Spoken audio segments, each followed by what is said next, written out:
Hello, everyone. This is Ed Brenegar, and this is the Eddie Network podcast. And my guest today is Randy Sullivan of Bourbon Real Talk. Maybe you've seen this. Maybe if you're a bourbon drinker like I am, you watch his videos, and you gain a lot from watching them because he's doing something I think others are not doing. He's really giving some background to the business of bourbon and whiskey, and I really appreciate that. So welcome, Randy. I'm glad you're here, and tell us a little bit about how you came into doing all this. Thank you for having me on. My podcast origin story, if you will, was I had gotten involved in some local online whiskey enthusiast communities on Facebook, and I wasn't very knowledgeable of how Facebook worked. And I saw a video come up one day, and I just assumed that you had to be granted some sort of special permission from the group owner to be able to do one of these videos. And later I found out, no, once they let you in, any idiot can get on there and just record a live video. And I've never met a microphone I didn't like. So next thing you know, I start doing these live videos, just for fun, but, mostly to educate people. I have a drive to teach, that's just kind of born in me. And that was the beginning of me, trying to educate people about whiskey. And at the time, and this would have been in 2018, I didn't even know what a podcast was. I mean, I'd heard the word, but I didn't understand that there are these different platforms and you could search for criteria. And I went to lunch with somebody, and they showed me, a podcast, and I listened to it and I thought it was cool. And then somebody said, you should do a bourbon podcast. And I thought about it, and I thought, yeah, this might be something that I could get into. But at the same time that was going on, I was still, I got into whiskey in late 2014. And my younger brother had committed suicide in July of 2014. And so this hobby of mine was developing as I was, grieving, and as one does when you lose a loved one to suicide. I was spending a lot of time trying to, figure out what went wrong and what we could have done differently. And I started to think back on his memorial, and all of his friends came up to me and kind of pulled me aside from the rest of the group. And they would all tell me a story about usually the last time that they hung out with my brother, and how his erratic behavior, because he had been in the military and came out honorably discharged because of injuries, but badly addicted to opioids. And his opioid addiction caused his, behavior to be erratic and unpredictable. And each one of his friends in turn came up and said, basically, I'm sorry that I wasn't there for your brother. And I feel like if I had been, he'd maybe still be here. And then they'd tell me the story about, what he had done that caused them to kind of sever ties. And I started to realize that, people that are struggling the way that my brother was, when they get to that point, they feel completely disconnected from the world around them. And they start to believe that the world would be better off with them not in it. And I wanted to find a way to build community and connection so that, people can feel the way my brother did. But everything that I looked into wasn't really in alignment with my personality. We looked into suicide prevention speaking and fundraising for, the American Society for Suicide Prevention. And eventually I merged my two passions together and thought, if I can use the connective power that I'm seeing in whiskey that brings people together, and then kind of let the whiskey do the rest of the job and connect individuals together, maybe I can build something that's positive And so it wasn't exclusively as a result of my brother's suicide, but certainly over time, that connective nature and purpose became a larger and larger part of the podcast as I was finding my way and my voice and, what was my content going to be. And that's kind of what's led me to where we're at today. So, what is it about bourbon that brings people together? What is it? So if you look at the history of alcohol production and consumption in Homo sapiens, there are historical digs that go back at least 9,000 years, but some suggest maybe as far as 12,000 years.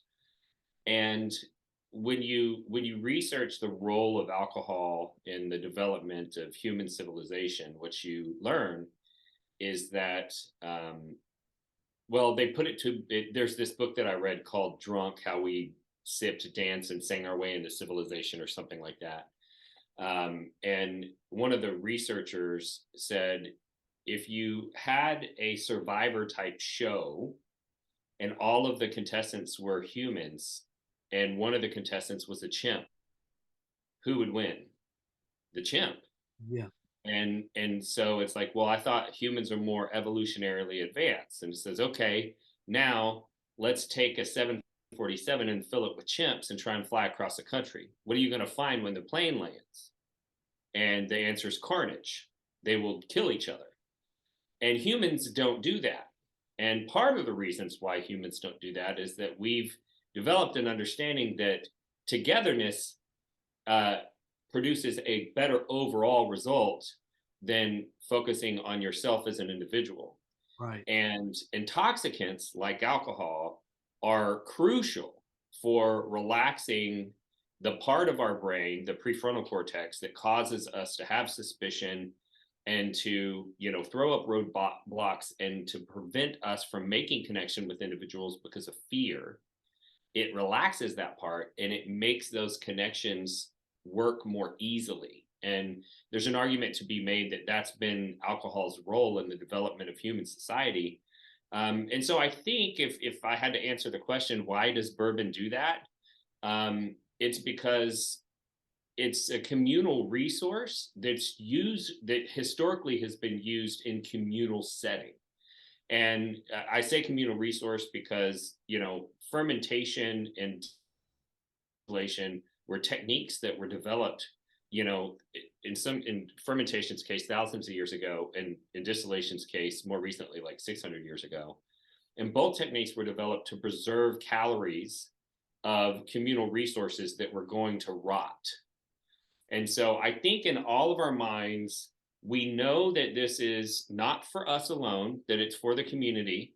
And we know that we're supposed to use it to create connection, even if we're not conscious of it. Right. And I think there's scientific reasons why you can have somebody who's generally like the stingy guy that when you go to dinner, he's like, no, we can't split the bill because you owe 1 penny more than I do. And you go to that same guy's house and he's trying to pour you his most valuable whiskey. And you're like, where was that when we were at dinner? Yeah. People treat whiskey different. Yeah, I agree with you. It's I think the term that I've heard is a social lubricant. Mm-hmm. Much like oil in a motor engine, it causes the frictions that exist there to be minimalized.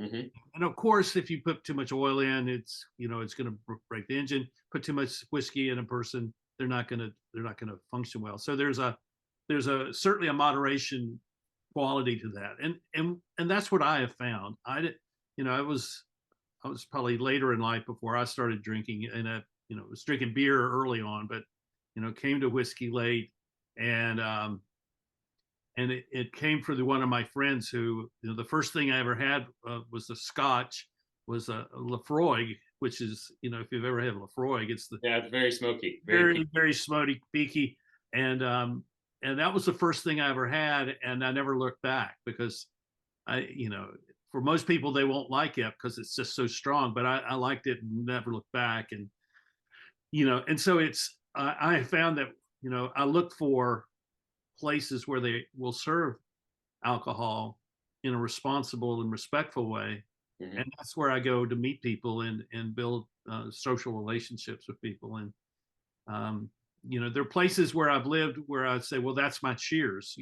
That idea that Cheers, that place that you go where everybody knows your name, is the idea that it's kind of the foundation for why we come together to have a drink together. And I really think that's really important. Yeah, it's interesting because there there really have there really are not very many documented cases of either two people groups or even two businesses that could have rival interests that decided to form a partnership, to sign a treaty, to anything that has to do with joining together. There are not very many documented cases where alcohol was not involved, and there are all these studies that show that we are way more creative with our solutions whenever our prefrontal cortex is relaxed by an intoxicant. We're way better able to detect when somebody's being dishonest. We're way less able to purposely deceive somebody after we've been drinking. And we all kind of know that. So we use it for these social, functions. And you mentioned the Cheers, the bar, that's historically played a very important role in society. And there's an interesting conversation that's starting to happen among researchers of how is COVID going to change that? Because historically, almost every ceremony that involved alcohol was group setting, and now people are drinking alone, right? Because of all of the isolation, Right. and historically, that's not good, right? You're not supposed to drink alone. Most societies kind of have a rule that that's a taboo thing to do. Right. Right. Um, but I think we'll find our way through it. But it's So it sounds to me that what you were trying to do, because I'm shifting our conversation a little bit, sure. because you're trying to build a community Hmm. around Bourbon Real Talk, and Yeah. and that a community is a place that people want to come to because they're going to engage in conversation. They're going to find people who are like them. They're going to share stories. They're going to share their opinions about, in this case, different whiskeys, and uh, and so in a sense, it's a Cheers online because people get to know one another in doing it. Am I correct? And that's what's happening with your group. Absolutely. It's leveraging technology to create that type of atmosphere, which is very conducive for connection. Um, and we have been able to accomplish that. The podcast itself has been running since May of 2019, but in January of 2022, so just over a year ago, we decided to go ahead and launch an online forum for the viewers of the podcast. And we named it Bourbon Real Talk Community. And that is what it's developed into, and not on its own. Because the negative side, the positive side of a Cheers type environment is that if somebody walks in the room and everybody knows everyone's name, and the new guy comes in and acts like a jerk, he's shunned or she's shunned, and they are ushered out, right? Right. But in online communities, it's very easy for the people who are acting like jerks to become the only vocal voices, right? Because it's easier to turn a blind eye to negative behavior in an online setting than it is if you're actually sitting across the table from someone. And I did start to realize that there was a void in the marketplace, if you will, of whiskey enthusiasts. And that void was there wasn't a space that was moderated to make sure that the discourse was edifying and positive. And it took a lot of time and energy to come up with rules of engagement, if you will, to create an environment where you could have, somebody who had extreme liberal opinions sharing conversation about a common interest with somebody with extreme conservative opinions, and it not erupt into a big thing, right? Yeah. And I feel like we have accomplished that. And what are some of those guidelines or principles that you identified? The biggest thing is that we don't allow you to share a dissenting opinion on someone else's post or comment unless the original poster asked for it. Ah, And so that was, it was like, what how do these fights erupt? ah, And what would happen is somebody would go, "Oh, I got a new bottle of XYZ whiskey and I think it's great." And then somebody else would come in there and go, "I've had that whiskey before and I think it's terrible." Right? right, And it's like, well, he didn't ask you what you thought, right? right, He was just sharing his own opinion. And so we did two things. We said, one, don't share a dissenting opinion if not asked. And two, when you do share a dissenting opinion, do so in a way that leaves space for others to have a different opinion than you and them still be a valuable person, right? Like there's a way for you to go, well, I tried that whiskey, but for me, it had this really odd note on the finish, and that doesn't really set well with my palate. But everyone's palate's different, right? right. As opposed to if you like this whiskey, then your palate is garbage and you don't know what you're talking about. You're saying effectively the same thing, just with different intent and tone. And it's hard to, because we have, as of the time of this filming, I think we're around 24,000 members.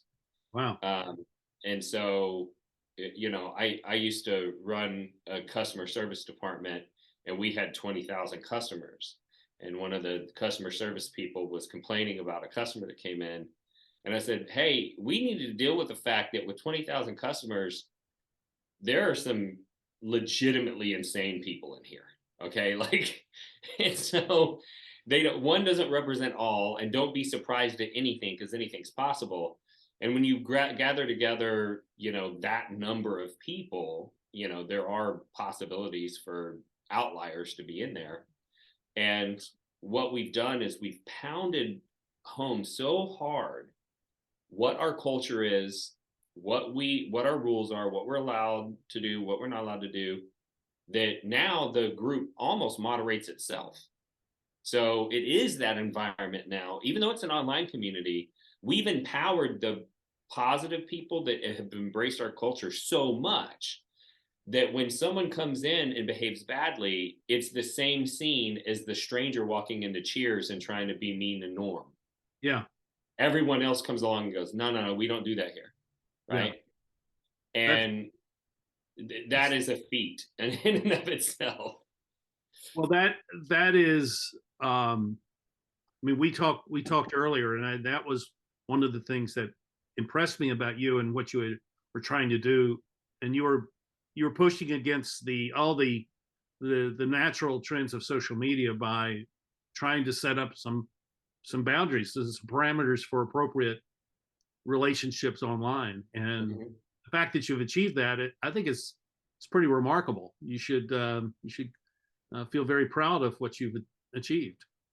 I am, and no one believed it was possible because they're like, this is a free online forum. You can't censor people. You can't.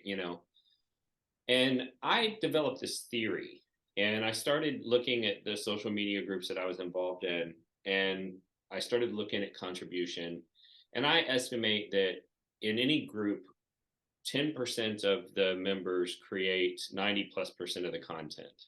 Right, And in that 10% group, 10% of those create 90+% of that content, right? right, And so what that meant was is that if you had a group that's the culture of the group had become negative, there might be 50,000 people in that group, and you might go through everything in there and not be able to find a single positive thing. But what you don't realize is it's only about 500 people that are doing almost all of it, yeah, right? yeah, And so I started thinking, what about the other 49,500 people? how many of those people would become super contributors if you created an environment where normal people who don't love drama felt safe? And so that's what I endeavored to do. I said, I don't want the 500 that are the most vocal, angry people. Right. I want some of the whatever percentage I can get of the other 49,500. And what we've learned is that those people are out there, and it was a if you build it, they will come type situation. And we had to establish our rules.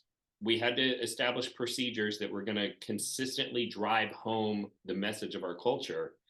And then we came up with a reward system that rewards people for engaging in the kinds of behaviors that we have as identified produce the culture that we want. And the main thing that we do is we give out challenge coins, which have, they're popular because of the military.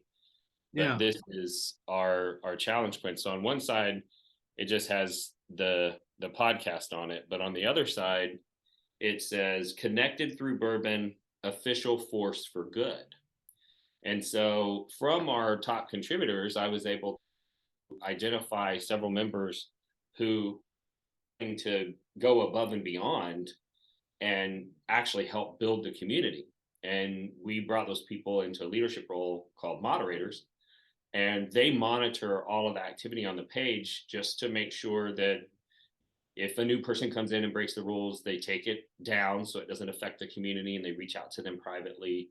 But while they're doing that, they come across the posts and the stories where what we really want is people connecting. We want people getting together to do a Zoom like this and have a drink together, even though they're not in the same city. We want them sharing samples. We want them to help somebody else find a bottle that they don't have in their area. Those types of things. We want somebody to go, hey, I need somebody to pick something up in this city and bring it to this other city. Is anyone traveling?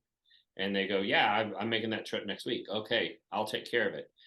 We want them caring for one another. We want them to, when somebody is sick, that they want to do a fundraiser for them.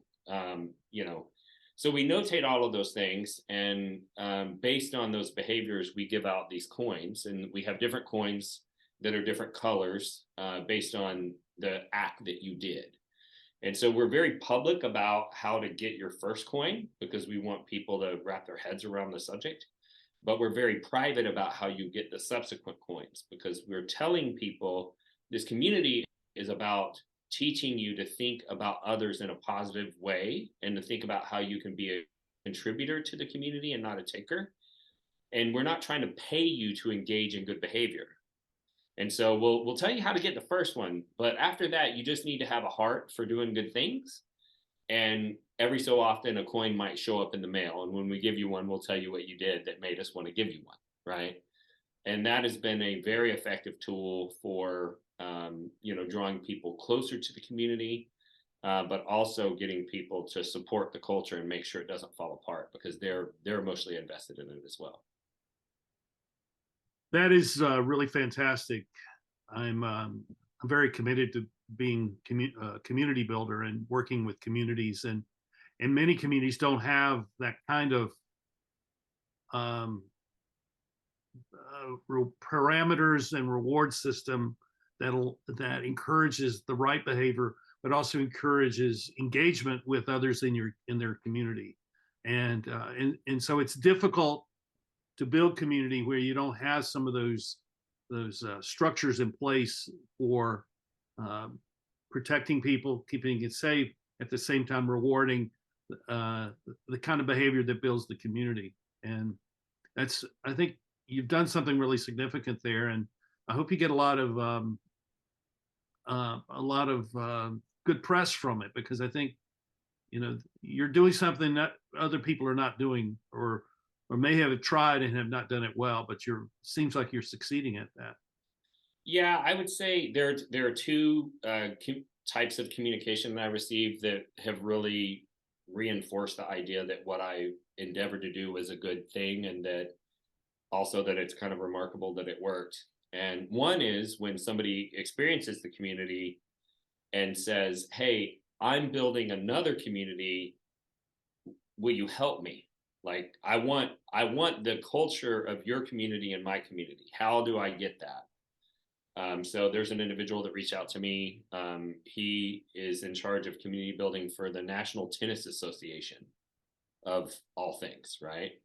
And he's like, we have, because we call the people that are negative, we call them whiskey trolls, because they're just online trolls trying to run everyone's good time.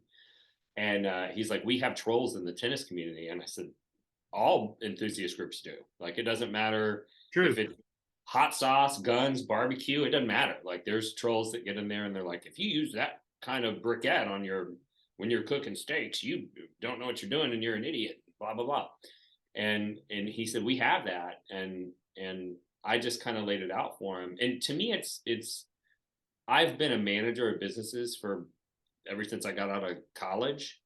And, you know, you try to come up with what behaviors are going to drive business objectives, and then how do we reinforce those behaviors, right? And it's no different for an online community. And it made it easy for me to think about it in that way. And I think when somebody wants to build a positive community and they approach it from that standpoint, it makes it a lot easier to figure out what's right and what's wrong. Um, the other type of communication that I receive that is even more important to me is when somebody who was struggling emotionally was brought out of a dark place because of the connections and the interactions that they had inside the community. Have you seen that happening with your group? Oh, yes. Yeah. So the first one was even before I started Bourbon Real Talk Community.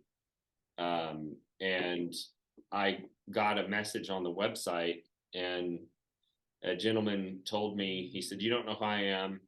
I'm battling cancer. I'm stage 4. He was at a major cancer treatment facility in the United States.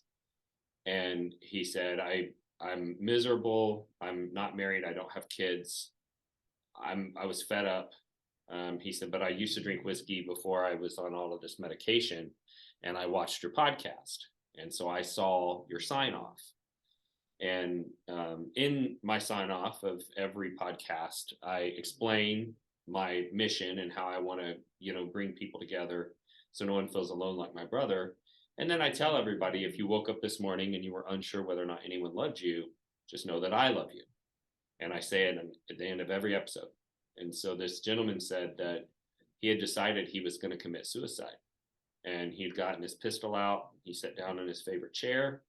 He closed his eyes. He put the pistol to his head. And he said, all I could hear was your voice telling me that you love me. And he said, I suddenly snapped out of it and realized what I was doing. And he said, I just want you to know you saved my life. Right. Oh. And since then, I've had 2 other individuals reach out to me that tell me that they were suicidal, and that the community itself and the message brought them through their suicidal time period, and that they were, you know, in a better place now.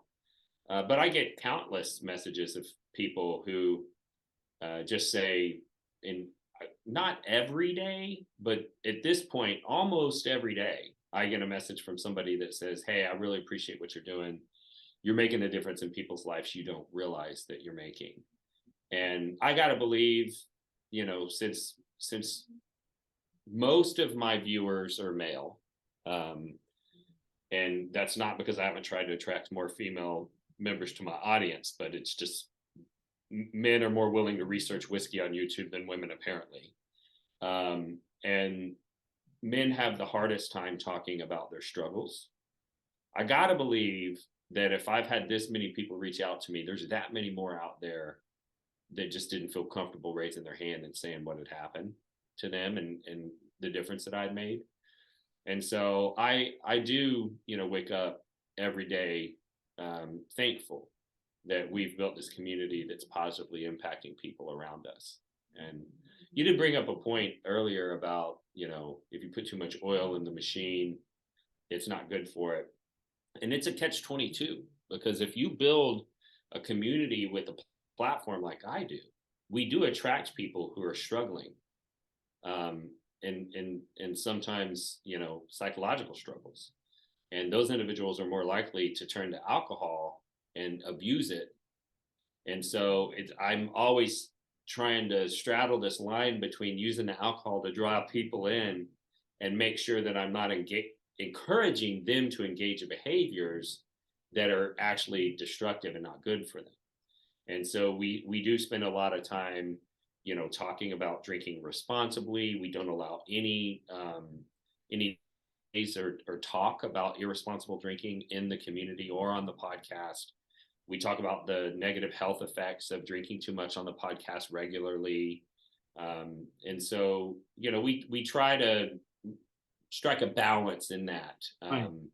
But still, I mean, it's a subject that draws people in, and I'm going to use it. Sounds like a good place for some psychotherapists to hang out. I actually just did a psychologist podcast the other day, and she had found my podcast through somebody that she knows, that's a whiskey enthusiast, and yeah, she has a podcast that's about mental health and entrepreneurship. Uh-huh. And so we talked about all that quite a bit. That's an interesting subject too. Yeah.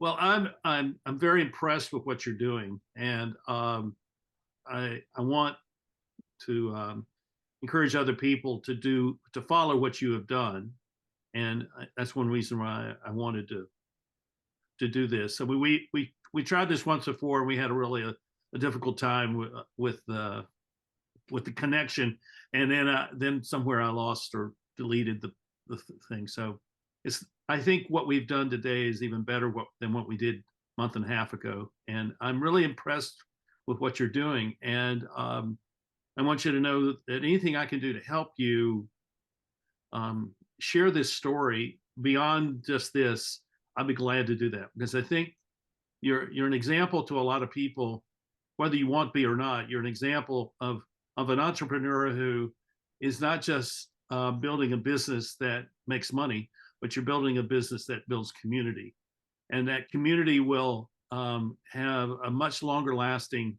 benefit than the bottle of whiskey that they purchased and they drank over the course of a week. And so I just really want to congratulate you on what you've achieved, and tell more people about you. So here's another question. So obviously you're attracting people who are bourbon lovers. Are you attracting people who are in the industry? People who Yes. work for the whiskey manufacturers? Yes. And what is their reaction to what you're doing? Well, people that are in the industry are very quiet online, because if they say or do the wrong thing, they're going to get called into HR's office and get canned. But I did a podcast at the first of the year, because my podcast is educational about the whiskey world, and the number one rare whiskey producer in the United States is undoubtedly Buffalo Trace. They make all the Van Winkle line, BTAC line, Blanton's, all that stuff. And Buffalo Trace parent company fired the US's largest wholesaler Right. at the first of the year. And I did a podcast on it to explain to the, common whiskey drinker, what are the politics that happen behind closed doors between a producer and a wholesaler, and what I thought might have happened that led up to this major decision. And tons of industry people reached out to me. And what I found interesting is many of them said, "Hey, I love your podcast. I watch your podcast. I'm in your group. I don't say anything in the group, and I want to talk with you, but it has to be off the record. Like, you can't publish my name or anything." And so I found that interesting. But people, I have a very, generally, I have a very balanced way of talking about things that might otherwise be controversial. And I always give enough information that I'm telling people, you go make your own choice. I'm going to tell you what both sides of this coin are. I'm not going to tell you what to think, and I'm not going to tell you what I think. I'm just going to tell you both sides, and then you go decide. And most of the time, people that are in the industry appreciate that because they're used to people opposing them and trying to railroad other people into adopting that opposition belief, right? Mhm. And if you're going to build a community with very diverse people and you're going to try and connect those people, um, you have to avoid taking those kinds of hard stances on controversial issues, but it doesn't mean we can't talk about it. Right. And that was one of the purposes of the community. A few years ago, Guinness Beer Company did this series of short videos, and the premise was, and you knew as the viewer that they were bringing two people into a bar, and they were the only two in the bar, and very light introduction, and they were given topics of discussion to talk with each other about while they drank Guinness. And slowly throughout this process, it was revealed to each other that they had opposite ideological views on something they were very passionate about. And what the video showed was, if you start off talking with somebody about, some really controversial thing, and you don't get to know that person as a human being, it's easy to dismiss everything that they say. But once you find out that they have kids and they want the same thing for their kids that you want for your kids, and that they've got the same life struggles that you have and all that stuff, all of a sudden the other stuff doesn't matter as much. And we are trying to, with the podcast and the community, emulate that, if you will, to try and get people connected around something that is a common interest. And I hope that one day there will be more tolerance and understanding of each other on those points of disagreement, simply because we fostered an environment where people got to care about each other before they had to judge each other, right? And so there's a little bit of that in dealing with the industry. Hearing about them before you disagree with them is a great way of approaching this. I totally agree. Yeah. Randy, this has been fantastic. I really support what you're doing. I'm glad to hear that there are men that are finding this a place where they can express themselves and maybe even find some solutions to the things that are going on inside of them that no one else knows that's going on. I think that's really significant, and I hope that track record continues and grows, because it really will make a difference, not just in your Bourbon Real Talk community, but it'll make a difference in those families, and it'll make in the local communities and the businesses where they work. It'll have a reverberation throughout the culture that is significant, and it all may have started with you. And I hope so. And I'd like to encourage any of your listeners, because I assume if you're listening to this podcast, you're interested in building community. Yeah. What I did can be done in any community. And I'll tell you, I don't care what you're seeing online when you look at other communities that are inside your space. There are a lot more people that are starving for positive connection and community than there are trolls that are out there getting their jollies by making other people unhappy. I totally agree with you. And you can do it. If I can do it, you can do it. It is totally possible for you to take whatever niche you're in and to build a completely connected community. And if I went back and read a message that I sent to somebody when I first started this back in 2019, and their response to what I said I was going to do with a bourbon podcast, they were like, this person needs to be locked up. They're crazy. Because if you said, I'm going to have suicide prevention, I'm going to have positive mental health vibes, I'm going to build connectedness and all of this stuff, on Facebook, and there's not going to be any trolls. We're going to do it all with whiskey. Everyone was like, are you crazy? You're going to tell people to drink alcohol and then be nice to each other online? That's when people are the worst, right? Yeah. If I can do it, you can do it. So be encouraged. And I appreciate you listening to my story. It's my pleasure and our pleasure. And what I tell people, please subscribe and check the like button, but even more so, comment. Yeah. Ask questions, tell us your story, engage with us in conversation, because that's the way to build that kind of community. And I'm finding people to interview on this podcast from people who have commented on my Substack. So, Mm-hmm. so it's all this is a experiment in networking, and our networks of relationships will be what really matter in the future. So let us be a part of your network, and you can be a part of ours. And maybe if you have something to talk about, maybe you too can come on here and be a guest on the Eddie Network podcast.